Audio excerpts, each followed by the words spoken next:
There is nothing to celebrate as this conflict nears its one-year anniversary. Violence in the Mideast has grown considerably in that time, beyond Israel, where it started October 7th, when Hamas militants launched their surprise attack and snatched over 250 hostages, into Gaza, which for months has endured Israeli bombardments and ground operations, and then into Lebanon, where Israel recently struck at the Hezbollah militant group with airstrikes that killed its leader, provoking this fiery response from the militant group's main backer, Iran. U.S. National Security Advisor Jake Sullivan sought to soothe nerves this week after the latest Iranian attack. Obviously, this is a significant escalation by Iran, a significant event, and it is equally significant that we were able to step up with Israel and create a situation in which no one was killed in this attack in Israel, so far as we know at this time. Analysts say it's not clear how this ends. There's no clear indication that either the Israelis or Hamas is looking for an end. They both seem to be able and willing to carry this on for quite some time to come.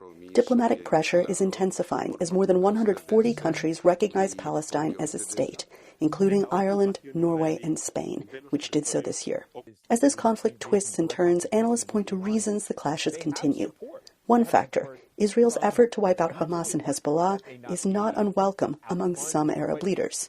It's hard for me to believe that the Saudis, the Emiratis, the Bahrainis, and others don't believe that a region without Hezbollah, without Hamas, or a much diminished Hamas, a much diminished Hezbollah, is a better region. At the same time, analysts say the Hamas attack emboldened other Islamist groups like Somalia's al-Shabaab or offshoots of Islamic State groups and al-Qaeda. What has happened as we look at the trajectory of events that have happened since the brutal and horrific attacks of October 7th is that each one of these groups have utilized the ecosystem for their purposes. What doesn't appear to have changed is President Joe Biden's stance on Israel. The U.S. is Israel's largest backer, both militarily and diplomatically. Under Biden's command, U.S. forces played key roles in helping Israel repel 2 Iranian ballistic missile strikes. Here he is, days after October 7th. We must be crystal clear. We stand with Israel.